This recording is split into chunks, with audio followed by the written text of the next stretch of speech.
America could face, quote, the mother of all wars.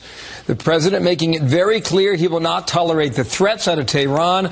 Here's Sarah Sanders blaming Iran for rapidly rising tensions between the two. Look, the president's responding to Iran, and he's not going to allow them to continue to make threats against America. If anybody is inciting anything, look no further than to Iran. So Kevin Cork leading our coverage this hour live from the North Lawn. Kevin, good Monday to you. How are you? Good morning. Great to be with you, my friend. The president's sworn duty, of course, Bill, is to protect the American people against all enemies, foreign and domestic. And in this particular case, strong words from the Iranian leadership has garnered a pronounced retort on Twitter. Take you to the favorite social media platform for the president, and you're right. He is making no mistake about it. He is coming at them very strong. This, by the way, in all caps, something I don't think I've actually seen him do an all-caps tweet of this length, and certainly not to this magnitude. He said, never, ever threaten the United States again, or you will suffer consequences the likes of which few throughout history have ever suffered before. We are no longer a country that will stand for your demented words of violence and death. Be cautious. Now, White House officials tell me they're clear-eyed about the stakes here, especially given Iran's capability, to say nothing, by the way, of our own capability in the region. But they didn't wave off suggestions, Bill, that something could be in the works vis-a-vis the regime in Tehran. I'm not going to get into the president's strategy, but I think he's very clear on what he's not going to allow to take place. That from Sarah Sanders, the White House press secretary. This from John Bolton, his national security advisor today. He said, I spoke to the president over the last several days, and President Trump told me that if Iran does anything at all to the negative, they will pay a price like few countries have ever paid before. So you see the similar verbiage there. Bibi Netanyahu, the leader of Israel, adding this, I would like to praise the strong stance presented yesterday by President Trump and Secretary of State Pompeo against the aggression of the regime in Iran. For years, this regime was pampered by the powers, and it's good to see that the United States is changing this unacceptable equation. Very interesting there from Bibi Netanyahu. Now, critics obviously warned that pronouncements like this, Bill, do little more than fuel the fire of uncertainty in that region, a region that is honestly beset by problems both economic and militarily. But one thing we can certainly all agree on, the president was certainly clear in his response on Twitter, Bill. Yeah, unequivocally. Thank you, Kevin Cork. From the White House there. Thanks. Sandra has more. And right before the president's warning, Secretary of State Mike Pompeo turned up the rhetoric, putting Iran on notice. Sometimes it seems the world has become desensitized to the regime's authoritarianism at home and its campaigns of violence abroad. But the proud Iranian people are not staying silent about their government's many abuses. And the United States, under President Trump, will not stay silent either.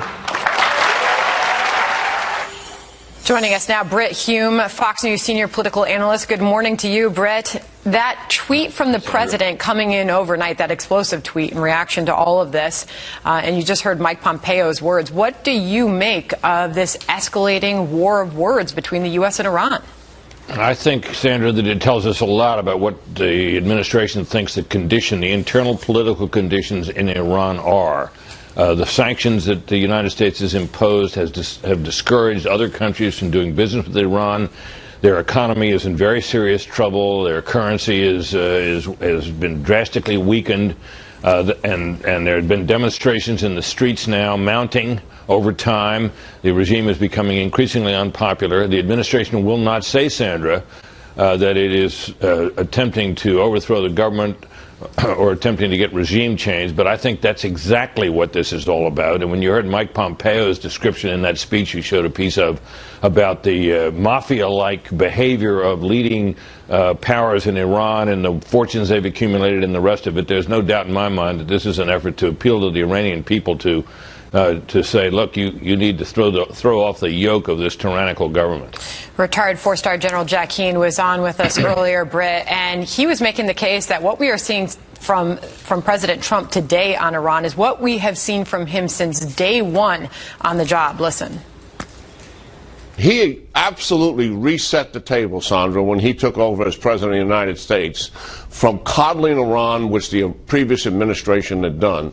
Iran tested this president within 3 weeks of the inauguration by firing a ballistic missile. The president immediately sanctioned for that and then called out any future aggressive and malign behavior in the region will be met also with a tough response. And here we are today, Britt. Well, yeah, indeed we are, and I think the administration clearly believes that the Iranian regime is on shakier ground than at any time in recent memory, and as a result, the administration is pushing. The sanctions are biting. There are more to be imposed. The economy there is hurting, and the people are upset. And that could lead in a lot of directions, none of them favorable to the regime in Iran. As for the president's tweet itself, my sense of that is that it's not at all clear what he meant exactly. And I think the Pompeo speech points us in a more informative direction as to what the administration is doing and what the administration is thinking. And as for what happens next, we're all left wondering what the president is thinking as far as the next steps to take. Sarah Sanders was asked about that on the lawn of the White House this morning, and here was her response. As you know, we're never going to broadcast what actions the president may or may not take, or what specific actions is going to prompt him to take things a step further. But you can be rest assured he takes this process extremely seriously. He's monitoring and watching the actions of Iran, and if needed, he will take what steps are necessary to protect people in this country and certainly to protect the world from nuclear proliferation. We're all left wondering, Britt, what the catalyst may be to escalate this further forward. Well, there's no real way to know that, and look at it this way, Sandra. The question is, do the non-military efforts the administration is making toward Iran, do they work? Are they working? And the answer seems to be yes, indeed, they are working, and there are more to come. So that's what I'd look for. I don't think the president's about to land the Marines in Iran or anything of the kind. But I think what we see is the administration is escalating the rhetoric. It's the question I would have about the president's tweet is whether when he makes a very blunt threat of the kind he made, what the effect of that is on the Iranian population. Does it make them more aware that the regime is failing and faltering, or does it make them think we need to rally around our leaders because we're threatened from outside? Don't know the answer to that, but I think that's the question. And that speech by Mike Pompeo over the weekend accusing the Supreme Leader of profiting from a $95 billion hedge fund, the comparison to leadership in Iran, to the mafia.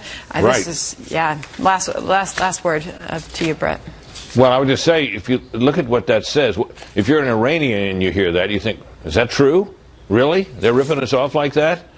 I think that's clearly the seed that he's sowing there in the world, but particularly inside Iran. We'll see where it all goes. Britt Hume in Washington for us. Thank you. I think you make some great points there too. You just wonder if Iran's in trouble, the economy's on its knees right now. You've got these demonstrations scattered throughout the country. Whether or not you can hit on that to drive more demonstrators to the streets that we saw a few years ago. We'll see where it all goes. Stand by. Fox News Alert now. Here we go. From overnight now, investigators not ruling out terrorism after a gunman fired into a packed Toronto restaurant and cafe last night, killing 2 and injuring 12 others before police took him out. This eyewitness, saw it happen. I thought it was fireworks at first, because it was a rapid fire, and then there'd be a pause and some more fire. We didn't know what it was. We saw people starting to run in our direction, and I still didn't know what it was, and then more people were running, and so we started running, and we ran down a side street. Laura Engel's been following the story all morning, joins us again here live. Laura, good morning. You talked to the police in Toronto, and what did they share with you? Hi, Bill. Well, as of right now, they are not identifying the people who were killed. That's 2 civilians and the gunman. But they could tell us who they have working the scene currently. Investigators with the city's forensic homicide, guns and gangs, and victim services units are combing through the Danforth, as it's known, which is one of the most popular streets in the Greektown section of Toronto. Witnesses say they were out enjoying this warm summer night as restaurants and bars had their doors and windows wide open when around 10 p.m., they say all hell broke loose. They described seeing a man wearing a hat and dark clothing walking along the sidewalk, and he just casually pulls out a handgun and started shooting. I heard at least 20 shots, right, in intervals. You know, clip being spent, reloading, clip being spent, reloading, clip being spent. That's what I heard. And then I saw the carnage as I ran down the street here to kind of follow the gunfire, I guess. Just horrifying. 14 people were shot, including a young girl. We know one of the dead is a woman. The gunman described, as a 29-year-old man. He died, as we mentioned. And a story of heroism is emerging. One woman who was closing up her tattoo shop nearby says she took in 2 people who were shot, tending to them with her tattoo gloves on while waiting for paramedics to arrive. She said she locked the doors, shut off the lights, not knowing if the gunman would be coming after them as well. Bill? So there's been a rash of gun violence this year. What are city leaders saying about that? Well, Toronto police say there has been a sharp increase in gun violence. Just this year, there have been 220 shootings that resulted in 27 fatalities, an increase of 58% in the last 2 years. Here's the mayor today. Our entire city has been shocked by this cowardly act of violence. As I said earlier this morning at the scene, I'm of course angry, as we all are, that someone would carry out such an attack, which really amounts to an attack on our city itself. At today's council meeting, one member said nothing else should take precedent other than gun laws right now and how they deal with this moving forward. Phil. Thank you, Laura Engel. Updates when we get them, okay? Thank you. Thank you. Passengers call it a violation of their privacy. A driver streaming hundreds of Uber and Lyft riders live without them knowing it. What he did was actually legal. Why was it? What's the company saying about that, too? Also, Democrats looking to take back the White House in 2020. Could their best chance be a very familiar face? We'll share that to you. And Carter Page defending himself against new allegations. How much did the anti-Trump Steele dossier come into play? We will discuss all of this next. Carter Page is more like Inspector Gadget than he is Jason Bourne or James Bond. Trump never met him. Trump never had a conversation with him. I'm sure he's been on the FBI's radar for a long time, well before 2016.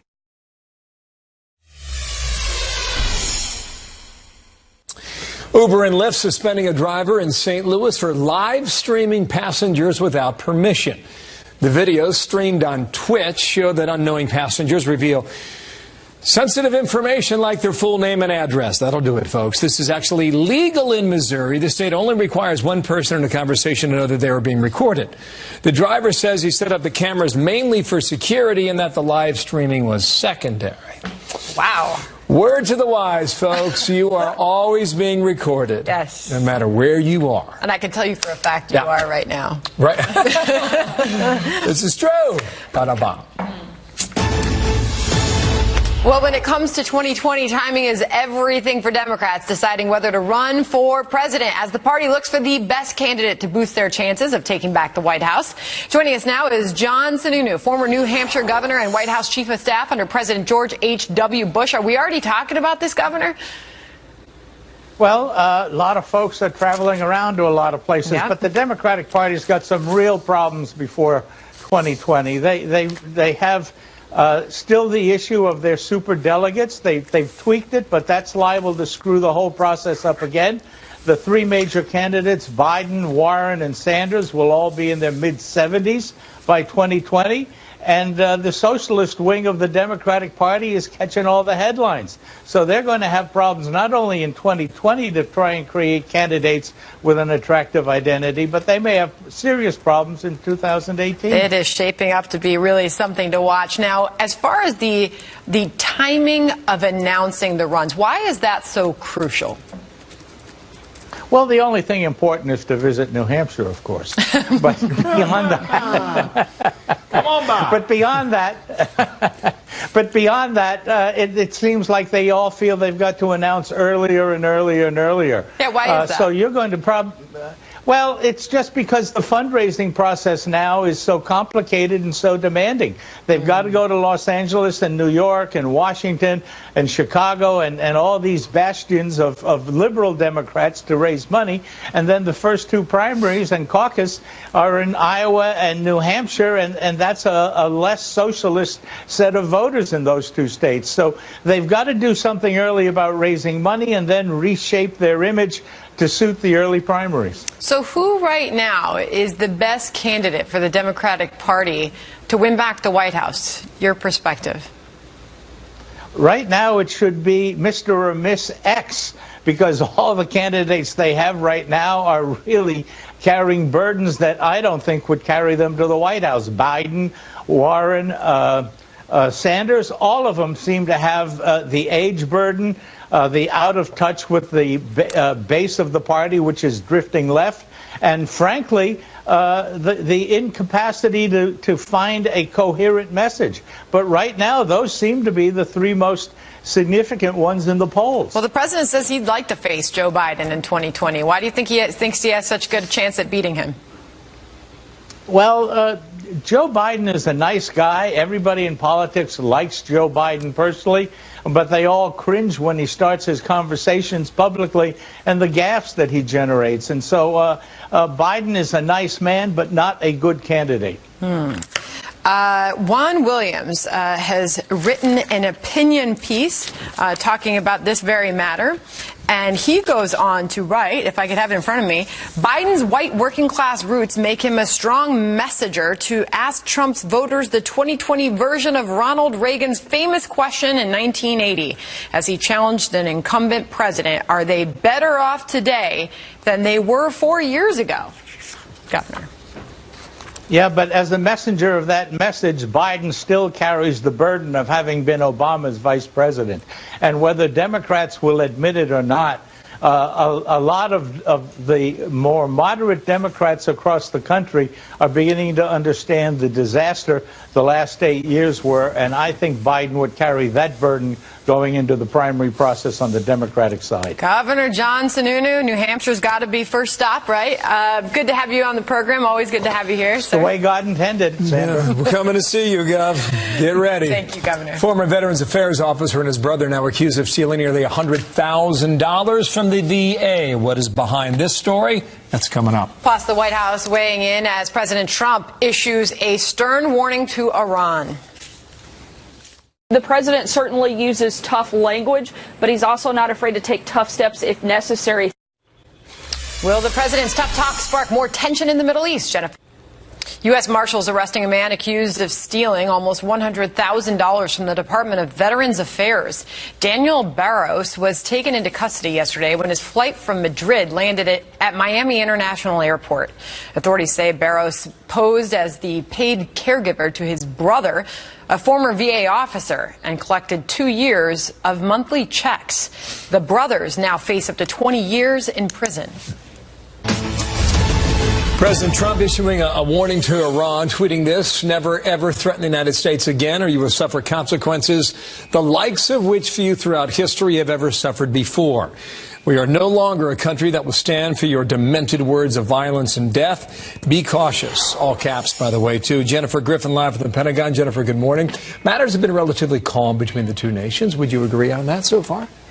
Well, that's true, Bill. Things have been quiet in the Persian Gulf. In fact, the U.S. Navy says Iran has not harassed any of its warships this year. A stunning turn. Last year, small Iranian gunboats harassed U.S. warships in the Persian Gulf about once a month. At times coming so close, American sailors had to fire warning shots and make split-second decisions, not knowing if they were under attack or if the Iranians were simply probing U.S. reaction time. In Barack Obama's last year in office, 3 times a month, the last harassment took place in August 2017. A small Iranian drone came too close to a Navy F-18 Hornet trying to land aboard USS Nimitz. Despite President Trump's tough rhetoric, it's notable the USS Harry S. Truman Aircraft Carrier Strike Group returned home to Norfolk, Virginia Saturday after only 3 months at sea. Part of the Pentagon's plan to be less predictable, we're told. Right now, there is no aircraft carrier strike group in or around the Persian Gulf. Navy officials say Truman's crew will not stand down and could put out to sea again on short notice. Bill. On Syria now, Jen, what are officials saying about the potential of warming relations? Well, the top U.S. general overseeing the war against ISIS said Sunday he cautions against any suggestion that the U.S. military work closer with Russia in Syria. General Joe Votel, the head of U.S. Central Command, told reporters traveling with him, quote, "I've watched some of the things that Russia has done. It does give me some pause." What's notable is how U.S.-led airstrikes are down this year against ISIS in Syria and Iraq. Last week, there were only 24 airstrikes in Iraq and Syria. Compare that to last year. The U.S.-led coalition averaged 30 times that amount, 761 airstrikes per week. It's worth noting Iranian-backed forces continue to occupy parts of Syria, not far from the roughly 2,000 U.S. troops still on the ground, Bill. Big map, lot to cover. Thank you, Jennifer Griffin, on that from the Pentagon today. Thanks, Sandra. Carter Page, the former Trump campaign aide who was under surveillance by the government, now reacting to the release of new documents and whether the feds relied too much on an unverified anti-Trump dossier to get the green light. Alan Dershowitz is here to weigh in live. Looking forward to that. Also, new details on this deadly shootout in Los Angeles, what sparked it, and what we just learned about the gunman in California. I just hope he gets the help that he needs, because I believe that he should have got help a long time ago. Everybody was just brushing it under the rug, and nobody was really trying to deal with his problems, because he's had mental problems since he was a kid. Fox News alert, new information on that deadly shootout in Los Angeles over the weekend. We now learned it was sparked by a domestic dispute. The gunman's cousin saying he suffers from mental problems and was not taking his medication when he wounded his grandmother before leading police on a chase that ended with bullets flying at a Trader Joe's. William Lajeunesse is live in Los Angeles. William, one person killed. What do we know about her and the circumstances of her death? Well, Sandra, Melly Corrado had been store manager in Silver Lake for several years, known for her cheerful attitude and easy laughter. You can see a growing memorial there in her honor today. So a gunman crashed outside the store on Saturday afternoon after a car chase and gun battle with police. That's when the shooter ran inside, and it was during this initial chaos, with customers jumping out windows and seeking cover, that police believe 27-year-old Corrado was shot. An autopsy today will determine if that bullet came from the gunman or police. She was just a bright light. She was a light. She'd been at this store for, I think, like 4 or 5 years. She was just part of the family, like they all are. She's just so excited to be here. So beautiful, so happy, and she's not here, and that just hurts so much. So after 3 hours, the gunman surrendered, but not before threatening to kill everyone inside. Sandra? William, what more do we know about the gunman at this point? Well, 28-year-old Gene Atkins lived with his grandmother, Mary Madison. Now, the two argued on Saturday morning about Atkins' live-in girlfriend. Madison, age 76, wanted her out of the house. Witnesses say they heard 6 gunshots that morning. At least one bullet hit Madison. Another grazed Atkins' girlfriend in the head. That prompted the 911 call, the police pursuit, and then the standoff at Trader Joe's. Now, the usual security guard was off on Saturday. Now, he claims to have begged Trader Joe's to allow him to carry a firearm, but the company refused. I was wishing, God, I was not here, my God. Whether Trader Joe's like it or not, I'm going to bring my gun and protect my family. Oh, that's against policy. But the grandmother is in critical but improving condition. Relatives say Atkins has mental problems and was not taking his medications. He is being held, Sandra, on a $2 million bail, booked on suspicion of murder. Back to you. William Lajeunesse in Los Angeles. Thank you. No, I've never been an agent of the foreign power in by any stretch of the imagination. You know, I may have back in the G20 when they were getting ready to do that in St. Petersburg, I might have participated in a few meetings that a lot of people, including people from the Obama administration, were sitting on in Geneva, Paris, etc. So that's Carter Page now, a former Trump campaign aide, denying that he was a Russian agent while saying he did do work as an informal advisor to the Kremlin. Now, those comments coming after the Department of Justice released new documents linked to his surveillance. This amid questions about whether or not the government relied too heavily on that unverified anti-Trump dossier funded by the DNC in order to spy on Carter Page. Alan Dershowitz, Harvard Law Professor Emeritus, author of the book, The Case Against Impeaching Trump. How are you, sir? And good day to you. Good. So you've seen a little bit of this FISA application. A lot of it's been redacted. What is your concern with it? Well, I think there's enough in there for each side to claim support for its position. There is that footnote in which they do say that the Steele dossier was organized by people who were trying to get dirt on candidate one, which is President Trump. But there's a lot of material in there suggesting that they didn't make full disclosure about the circumstances under which the Steele dossier was authorized. Right, and also, they if I could stop gave you there, complete credibility. It's my understanding the footnote never said the DNC. The footnote never said those who support Hillary Clinton. So it could have been a Republican candidate. Sure.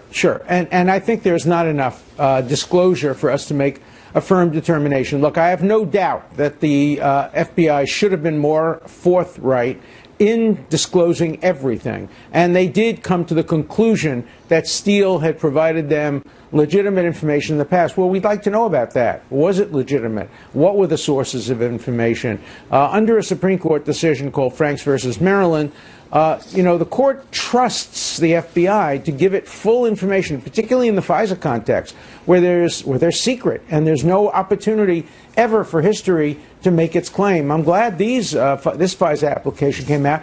I think more FISA applications in the future ought to come out.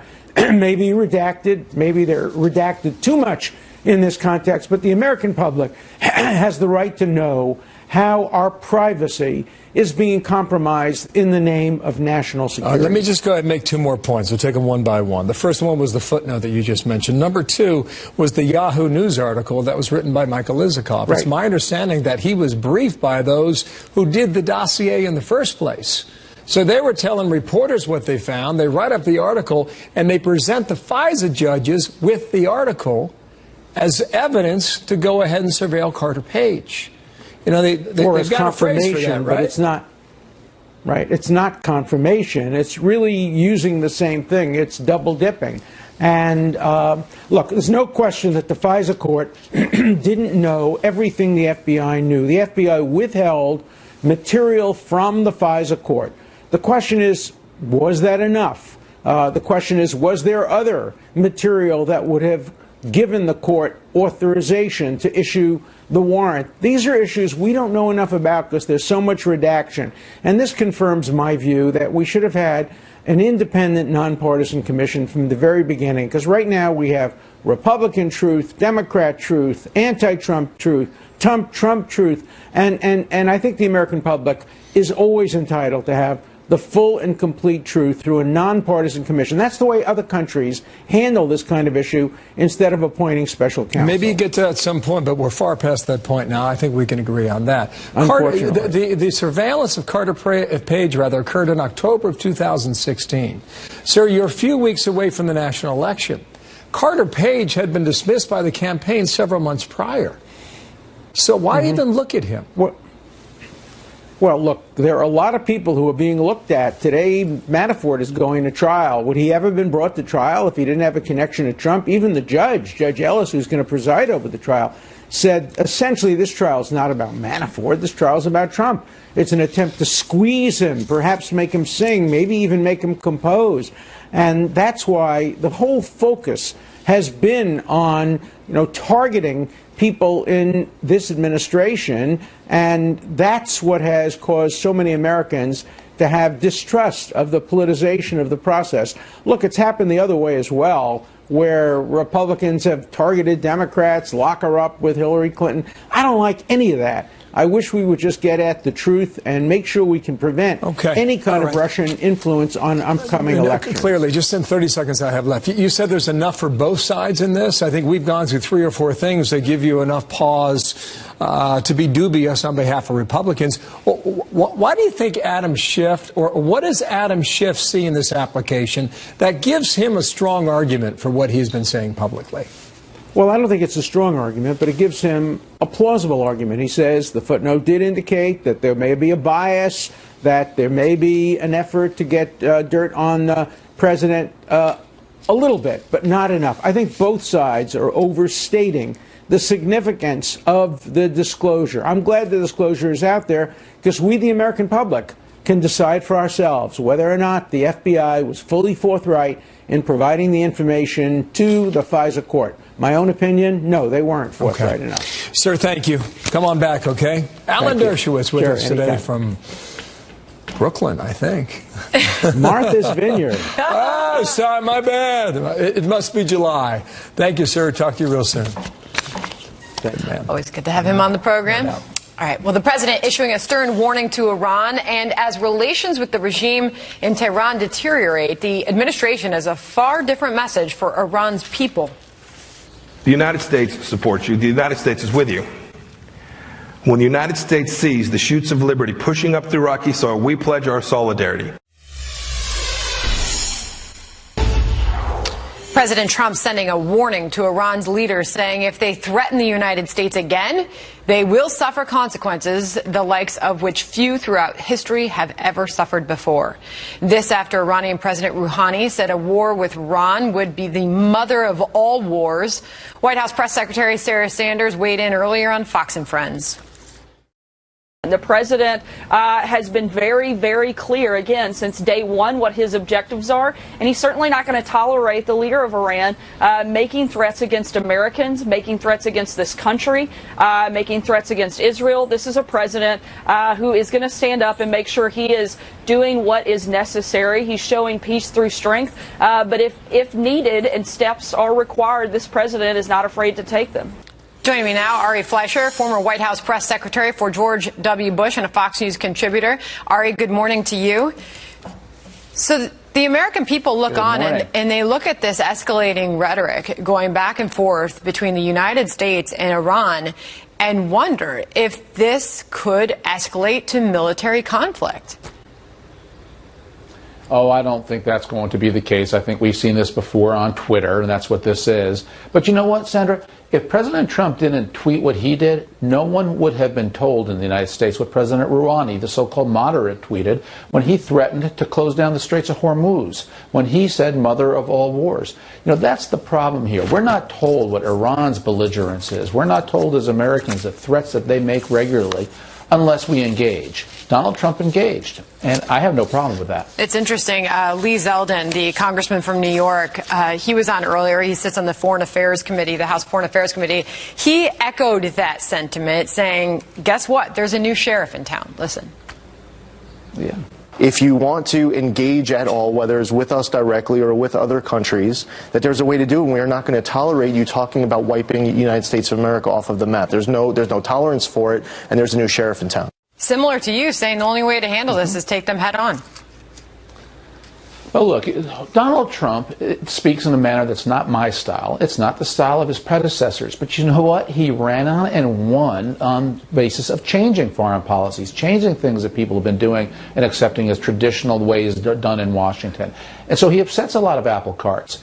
I don't have an objection to this. I think Donald Trump should pursue his more aggressive, tougher policies, and let's see how it plays out. And it doesn't cause me to worry, just like it didn't in North Korea, that this means war is imminent.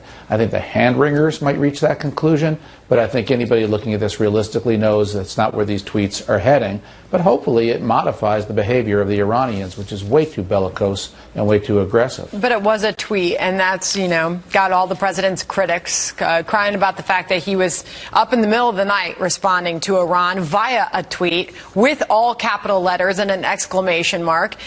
I hear you talking a lot about the tweet. It seems that while you believe the president's moving in the right direction in his response to Iran, you don't like the way he's going about it? Well, look, it's not my style, but just because it's not my style doesn't mean it's right or it's wrong. It's not the style of his predecessors, but again, he was elected to change the way things were done from his predecessors. And I think he's entitled to do that as the elected president of the United States. But the other thing that bothers me here, Sandra, is where are the critics taking on Rouhani? They puff him up. They make him to be the great moderate. That certainly is what the New York Times put on its front page when he got elected. If they only would cover the bellicose, threatening things Rouhani was saying, maybe we would come to the conclusion that Iran is a menace and Iran is a threat. But the only time he's covered is when Donald Trump raises the ante and does something like this. When a foreign leader, Iran, threatens to close the Straits of Hormuz, that is a serious charge. That is a serious statement he makes. Where's the condemnation of Rouhani? Well, I will tell you who is taking on Iranian leadership, and that is Mike Pompeo. He was speaking over the weekend, and he had some scathing words on the Iranian government. Listen. These hypocritical holy men have devised all kinds of crooked schemes to become some of the wealthiest men on earth while their people suffer. The level of corruption and wealth among Iranian leaders shows that Iran is run by something that resembles the mafia more than a government. What did you make of that comparison? I welcomed it.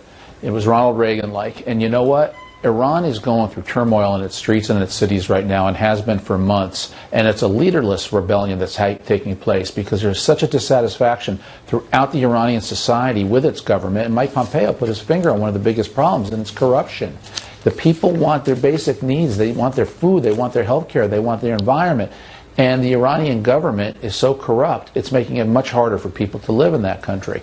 So fascinating change is underway inside Iran. No one can predict where they're going to go. But the more unstable we can help Iran to become, the better it is to actually secure peace if we can get rid of that theological regime one day, or if the Iranian people can get rid of it themselves. So it's interesting how you say, you bring to light the fact that the president's tweeting on this issue overnight brings the attention to Rouhani and his words and scathing words towards the president in the United States. But we're left wondering if these tough actions will actually work at the end of the day. Ari? Fair question, and that's untested and unknown. I think that's also the case with North Korea. The president made tweets about Fire and Fury and Little Rocket Man that people were aghast about. They had the vapors that the president could possibly do that. And it's changed the behavior of North Korea. Now, it hasn't gotten rid of their nuclear weapons yet. Will this change the behavior of Iran? Doubtful. But I do think it's a welcome change of our approach, because previously we just acquiesced to Iran. That's certainly what President Obama did. When the Iranian people took to the streets in 2009, President Obama didn't say a word on behalf of the people. This administration is taking the sides of the people. So the future is unknown, but I think the direction the president is pushing into this future is the right direction to push. Ari Fleischer, great to have you on. Start the week on this Monday morning. Good to see you, sir. Thank you. Thank you, Sandra. Right. There is a deadline this week to reunite more children with their families at the border. A live report on the progress they are making in a moment. Plus, a brave 13-year-old girl saves her baby sister from a carjacker. How she did it, coming up next. I was hitting him as hard as I could. I was hitting him in the side of the head, on the neck, and the face. I told him that I didn't care if he kept me, just take my baby sister back to him. My mom, I mean. Police in Utah are searching for the man in this surveillance video who stole a car with two children in the back seat. 13-year-old Jocelyn Millam and her baby sister were trapped until Jocelyn took action. She hit the guy as hard as she could on the head, neck, and face, and it did the trick. He pulled over and ran. Jocelyn says she's been taught to fight back. It hasn't hit me yet what happened. I'm probably going to be sitting at home and I'm just going to be like, whoa, okay, great. Jocelyn, her baby sister, and her parents were safely reunited just minutes after the attempted carjacking. What was right? Tough girl. You could find some other words for that too, couldn't you? Like, well done, Jocelyn. Yes. Federal judge praising the government's efforts to reunite parents and children separated at the southern border under the zero-tolerance policy. This is the administration races to meet a Thursday court-ordered deadline. Casey Stiegel live in Dallas with the latest. And Casey, is the government on track for meeting this week's deadline? It appears the process is working, it is on track, and it is on time, Bill. That is a direct quote from the federal judge out in San Diego that ordered these reunifications and set the deadlines through that injunction last month.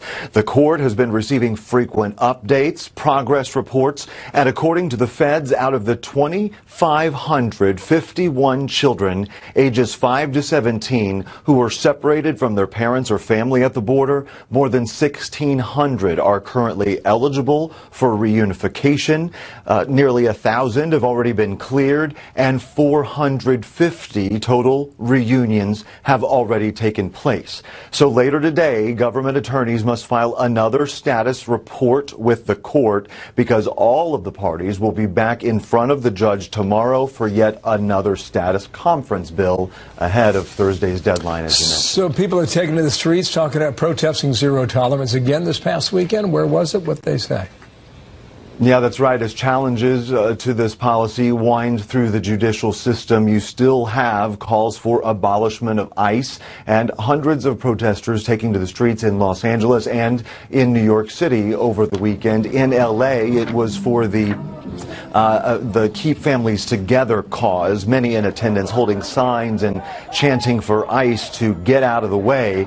Up there in New York City, a similar event, but that one taking more of a political tone with a few Democratic lawmakers telling the crowd that history will judge President Trump for this and warning the voters will too, possibly as early as November. Thank you, Casey. Bill. Casey Stiegel on that out of Dallas today. Sandra. A new poll showing President Trump's approval ratings on the rise. How the numbers are linked to his media coverage. Up next on Outnumbered.